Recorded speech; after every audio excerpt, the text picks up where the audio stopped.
the Kornati Islands National Park. Kornati consists of a group of 140 islands, islets, and rocks that make up an incredibly beautiful landscape, ideal for sailing and enjoying literally untouched nature. From the smallest rock with an area of only 4 square meters to the largest island, in Kornati, with an area of 32 square kilometers, every islet and every rock has its own story.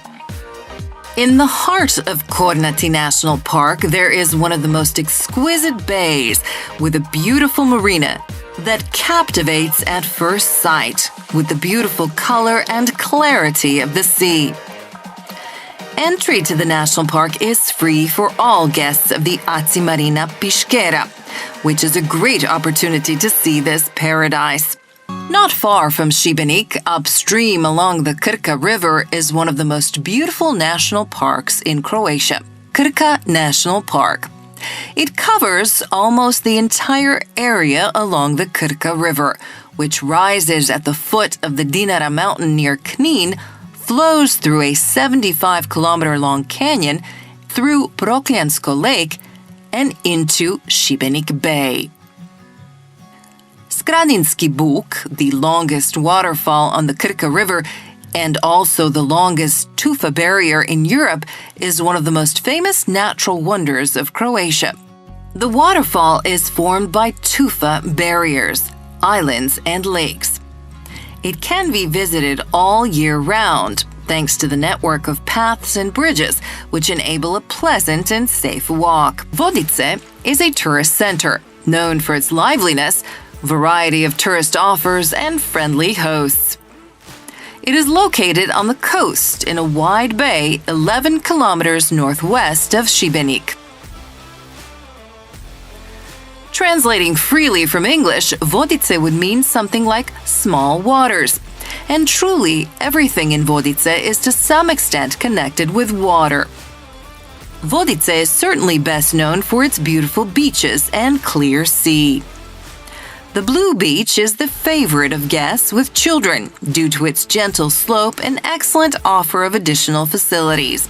The most popular beach is located in front of the Hotel Olympia and can be enjoyed for most of the year thanks to the recently completed artificial lagoon, where the sea temperature is significantly warmer than in the surrounding sea.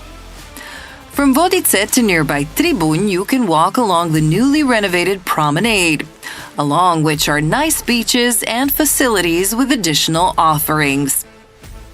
The promenade stretches for 10 kilometers and is ideal for an evening walk, a ride on a bicycle or scooter, or simply running. We sail through the channel of St. Ante, next to one of the most enthralling military fortresses in the Adriatic, the Fortress of St. Nicholas. This interesting triangular-shaped fortress was built in the middle of the 16th century at the narrow entrance to the canal, and traffic from the Adriatic to Šibenik could be completely monitored from it.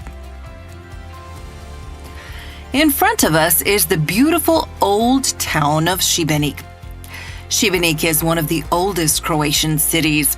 It is mentioned for the first time in the document of one of the greatest Croatian rulers, King Petar Krešimir IV. On the hill above the city is the magnificent fortress of St. Mihovil. It was built from the 15th to the 17th centuries and served as one of the main defensive points of the city, from which the entire Šibenik Canal and land approaches to the city were monitored. The view from the fortress of Šibenik and the surrounding area is worth the climb. On the top of the hill, 115 meters high, there is another fortress, St. Ivan. It was built in the 17th century as a land defense of the city against Turkish attacks.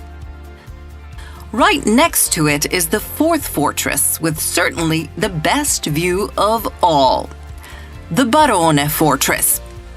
It was built on a hill 80 meters above the sea in the 17th century and provided excellent protection against the Ottoman threat.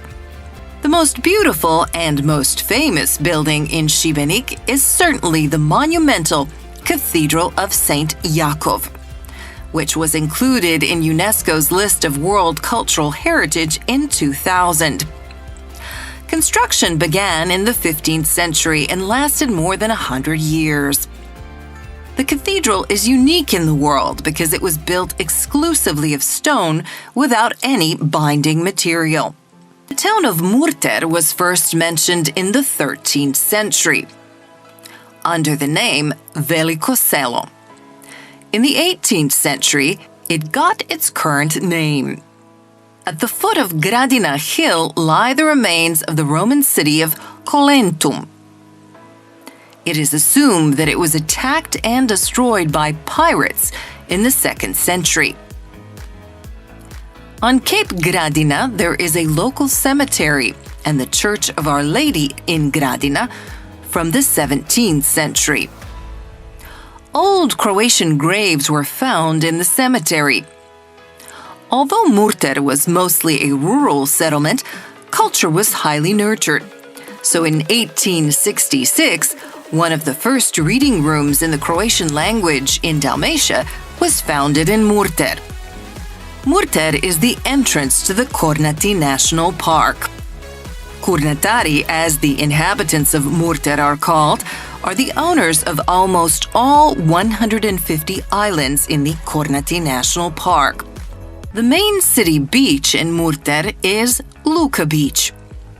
In the immediate vicinity, there are several more beautiful beaches in coves where you can enter by boat and enjoy all-day swimming and sunbathing.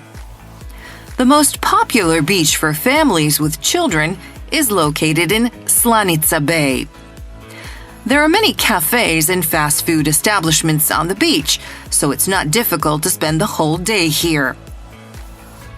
We were amazed by the beautiful color of the sea, which changes from turquoise to deep blue. Considering the amount of people and the crowd on the beach, this is not a beach for those who like to swim, but more for play in warm shallows, ideal for smaller children. For those who are not fans of frolicking in the shallows, but prefer the crystal clear sea in which they can swim and enjoy unhindered, Podvrške Beach is a real treat. Partly sand and part pebble and rock, this beach is a favorite gathering place of the locals. It is hidden from the public eye, and a path along the sea leads to the beach. The beach extends over several coves.